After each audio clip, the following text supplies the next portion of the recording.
January 21st, 1793, Paris. The morning fog still hangs over the Place de la Révolution as thousands of Parisians gather, their tense bodies forming a human sea. The metallic scent of blood mixes with the perfume of the aristocracy as a child, just 8 years old, is lifted onto their father's shoulders for a better view of the spectacle that is about to unfold. The child's eyes, not yet corrupted by the brutality of the revolution, lock onto the wooden and metal structure dominating the center of the square. A deafening silence overtakes the crowd as the prisoner emerges.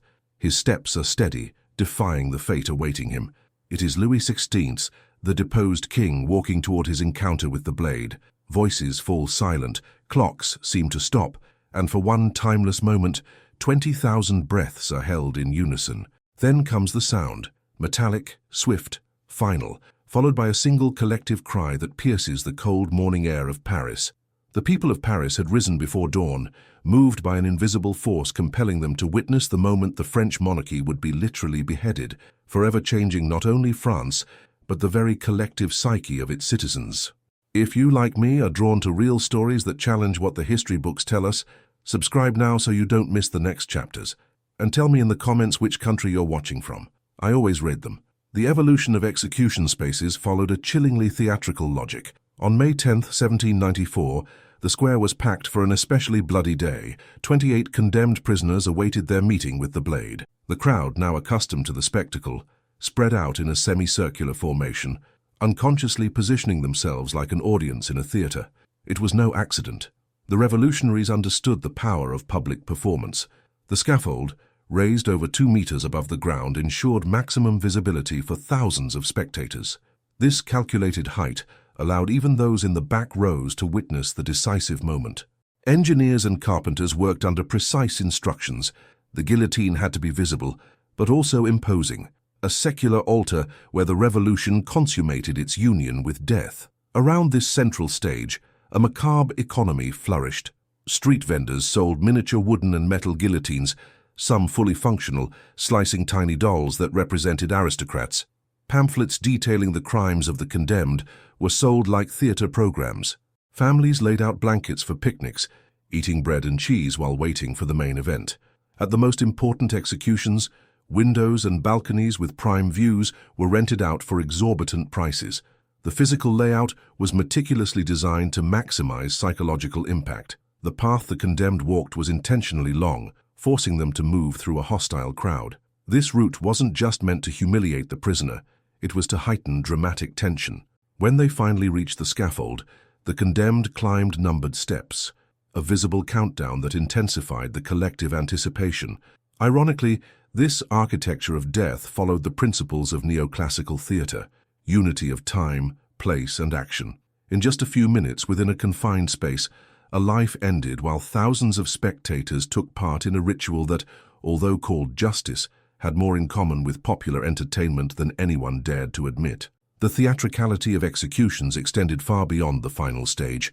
The spectacle began hours earlier, when the condemned were removed from their cells at La Conciergerie prison. Their hands were tied behind their backs with rough cords, tight enough to leave marks, visible details that spectators up close would comment on with morbid interest. The journey in the charrette, the infamous cart of the condemned, was deliberately slow and winding. Avoiding the most direct route to the square, the procession wound through narrow streets where crowds could press in, shouting insults or, rarely, words of pity. The executioner, Charles-Henri Sanson, the fourth in a dynasty of executioners, sat in front, the reins firm in his seasoned hands. His rigid posture and impassive expression stood in stark contrast to the chaos around him. He was simultaneously despised and feared, a public servant who carried out the collective will without showing personal emotion. Upon reaching the scaffold, a meticulously choreographed ritual began. The condemned was helped or dragged out of the cart. An assistant would cut the back of their hair, often roughly and painfully, to ensure nothing blocked the clean slice of the blade. Collars were ripped off, clothing adjusted to expose the neck. Every movement followed a set protocol, refined over hundreds of executions. Sanson rarely spoke during these preparations. His hands communicated through precise gestures, guiding the condemned. Like a silent master of ceremonies, he coordinated the final sequence, the exact positioning on the apparatus, the closing of the lunette, the wooden half-moon that secured the neck, the perfect moment to release the blade. Witnesses reported that he personally checked the sharpness of the blade between each execution, carefully running his finger along the metal. Spectators watched these rituals with conflicted fascination. In journals of the time, many admitted to a disturbing mix of revulsion and attraction, a psychological duality that left them unsettled for days afterward. The methodical preparation heightened the tension, stretching seconds into eternities. The final breath, the final glance, the final thoughts of a consciousness about to be abruptly severed.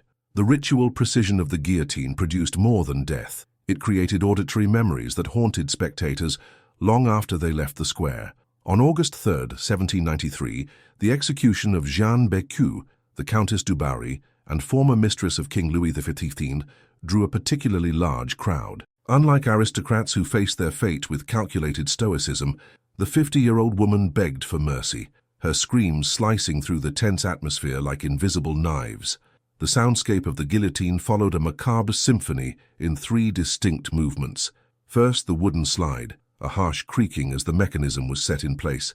Second, the hiss of the falling blade, a second of pure acoustic terror, metallic and inevitable. Finally, the dull thud of the head landing in the basket, a wet, conclusive sound that sealed the deadly composition.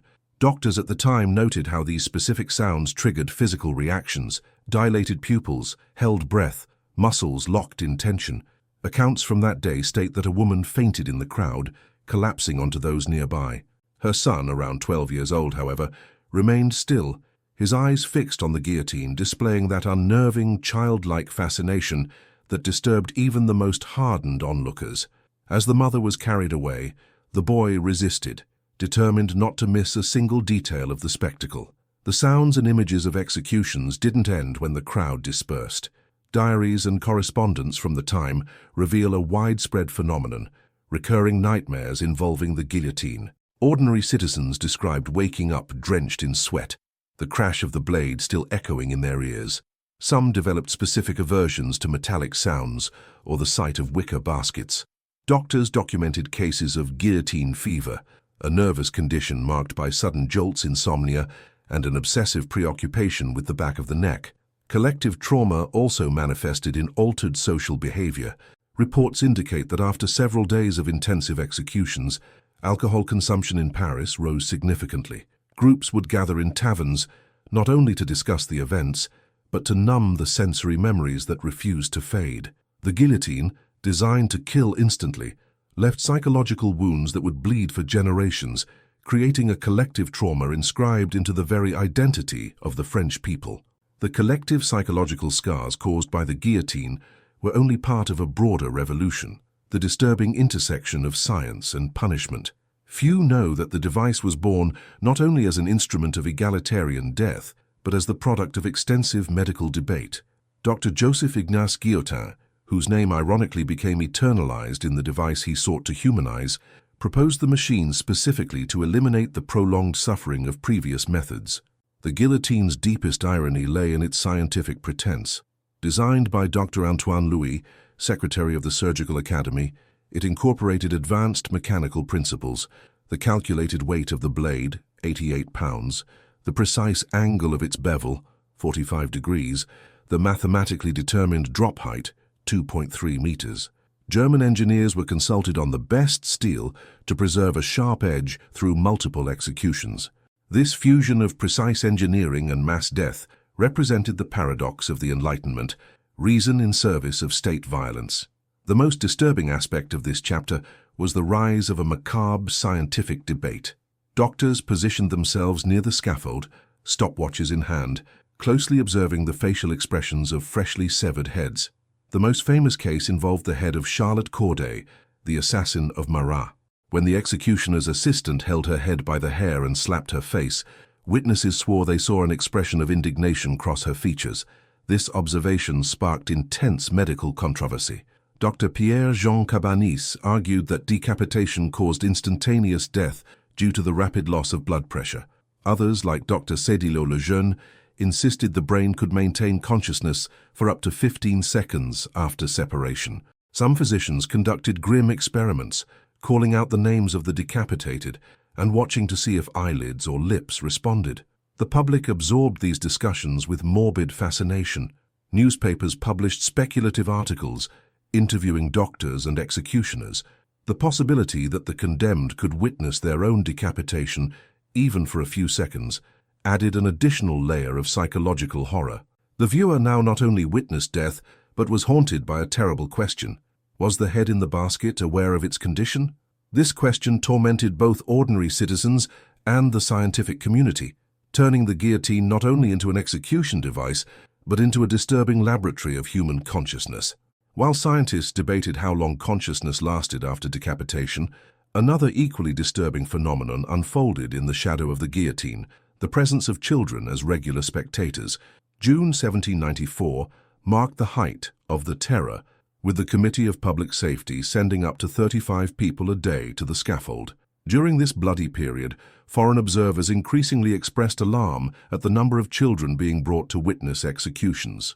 Contemporary reports describe parents lifting children onto their shoulders to give them a better view of the falling blade. One anonymous diary mentions a man patiently explaining the guillotine's mechanism to his 6-year-old son as though he were describing the workings of a windmill. These scenes were not accidental. Documents from the time reveal a widespread belief among revolutionaries that witnessing executions was a moral lesson essential to shaping Republican citizens.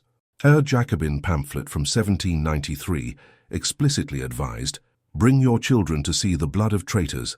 The spectacle will engrave in their tender minds the love for the Republic and the hatred for tyranny." Journals written decades later by those who were children during the Terror reveal the psychological cost of these experiences.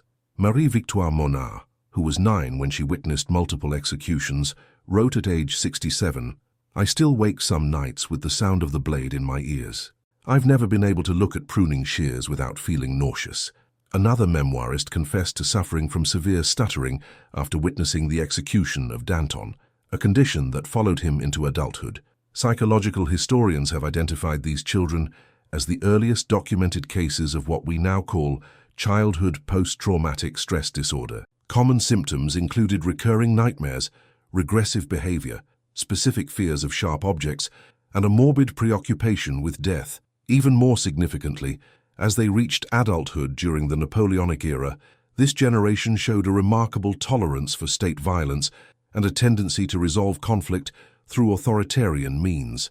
The guillotine shaped an entire generation not only through the deaths it delivered, but through the young eyes that witnessed its work. Children who should have been playing with hoops and dolls were prematurely introduced to the theater of adult death, carrying in their psyches the seeds of a collective trauma that would bloom in the decades to come, profoundly influencing post-revolutionary French political culture. The traumatized children of the revolution were not the only ones to undergo deep psychological changes. French adult society itself experienced a collective metamorphosis, culminating in one of the period's most significant moments, the execution of Maximilien Robespierre. On July 27, 1794, 9 Thermidor in the revolutionary calendar, the incorruptible and his closest allies were taken to the scaffold, the same instrument he had used so mercilessly against his enemies. What made this execution extraordinary was not the procedure itself, but the crowd's response. Contemporary accounts describe an atmosphere radically different from earlier executions. There was none of the usual frenzied excitement, no revolutionary chants or applause accompanying the fall of the blade. Instead, witnesses noted a disturbing silence, broken only by a few subdued jeers. A British observer wrote, "It was as if Paris had awoken from a fevered nightmare and, looking at its hands, found them stained with blood." This transformation didn't happen overnight. Psychological historians identify a gradual process that developed over the months of the Terror. In the early stages of the revolution, executions were relatively rare, each one charged with symbolic and political meaning. The king's death in January 1793 drew tens of thousands of genuinely engaged spectators. But as the pace of executions accelerated from a few per week to dozens per day, a psychological phenomenon known as compassion fatigue began to set in. The diary of Céleste Villeneuve, a Parisian merchant, illustrates this evolution. April 1793. I went to see the execution of the traitor Brissot. I truly felt like a part of the Republic today. 6 months later, she wrote, October 1793. Another cart of the condemned passed in front of my shop. I couldn't bring myself to look. And finally, June 1794. The executions continue. People now avert their eyes. There is something wrong with us who have become so indifferent to death. Desensitization, the mechanism by which the human brain protects itself from emotional overload, operates paradoxically. At first, it allows people to function in extreme stress environments by reducing the emotional response to repeated stimuli. However, modern studies show there is a breaking point where the collective psyche can no longer sustain this emotional anesthesia. For Parisian society, that point roughly coincided with the mass executions of Prairial, June 1794, when the Great Law of June 10th virtually eliminated all legal protections for the accused. Terror fatigue manifested on multiple social levels. Markets near the execution square, once packed, began to empty. Police reports noted a sharp drop in the number of spectators, even for the executions of prominent figures. Newspapers, which once devoted detailed pages to executions, reduced their coverage to mere footnotes.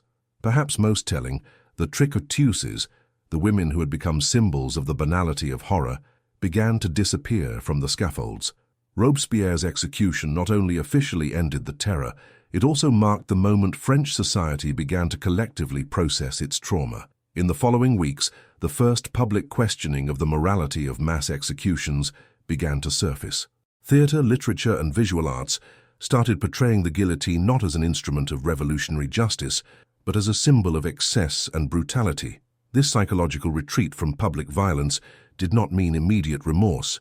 The guillotine would remain France's official method of execution until 1977. However, after 9 Thermidor, a slow process of national introspection began. French society started to question its own morbid fascination with spectacular death, eventually relegating the guillotine behind prison walls, a tacit acknowledgement that some things are too disturbing to be witnessed, even by a nation once accustomed to staring death in the face. The gradual withdrawal of French society from public executions did not mean the end of humanity's fascination with spectacular death. On the contrary, this voyeuristic impulse simply transformed, finding new expressions as the guillotine migrated from public squares to increasingly restricted spaces.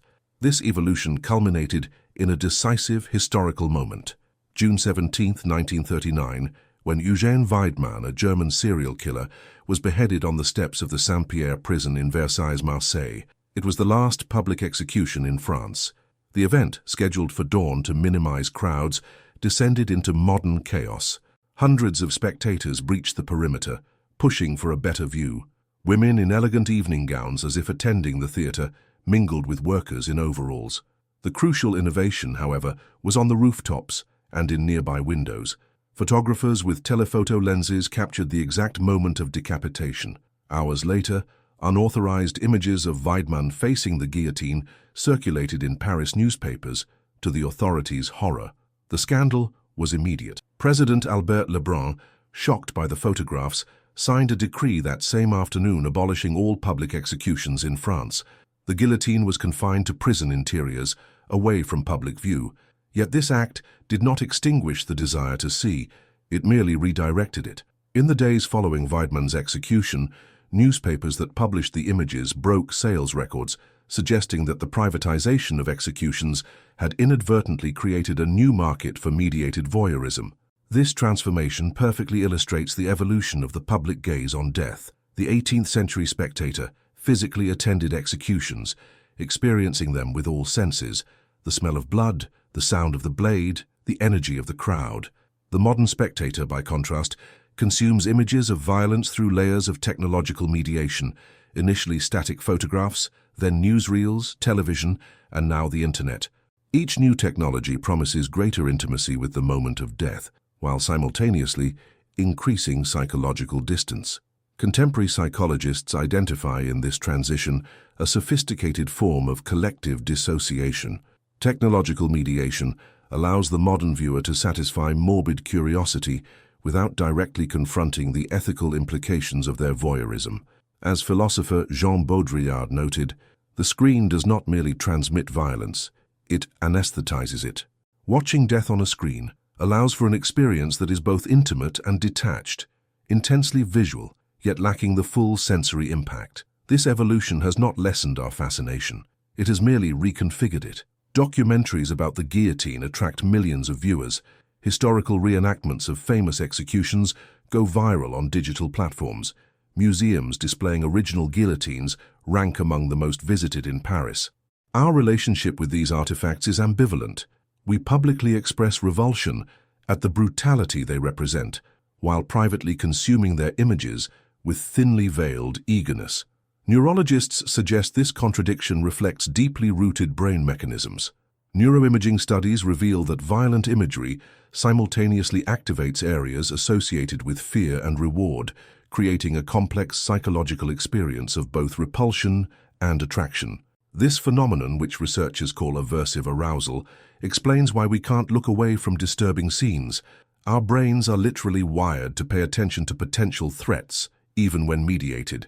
The history of the guillotine, therefore, did not end when it was removed from public squares. It simply migrated into our collective imagination, perpetuated through new visual technologies. The virtual scaffold we erect in our media culture serves the same psychological function as its physical predecessor. It allows us to contemplate our own mortality through the deaths of others, maintaining the comforting illusion of distance. The crucial difference is that the revolutionary spectator openly admitted their fascination, while the contemporary voyeur consumes under the guise of historical education or cultural interest. This transformation of the public gaze raises unsettling questions about our ethical evolution. Have we truly become more civilized by banning public executions, or simply more skilled at hiding our primal impulses beneath layers of technological sophistication? Our modern fascination with the guillotine reveals more about ourselves than about the past. The shadow of this instrument still looms over our culture, subtly shaping our conceptions of justice, punishment, and spectacle. In modern France, where the last guillotine execution took place in 1977, surveys show the device remains deeply embedded in national identity, simultaneously rejected as a symbol of barbarity and celebrated as a revolutionary icon.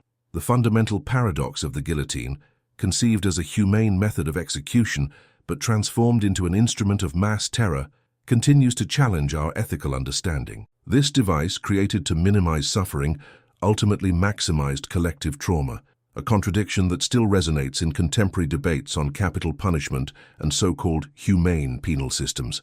The public rituals of death explored throughout this video haven't vanished.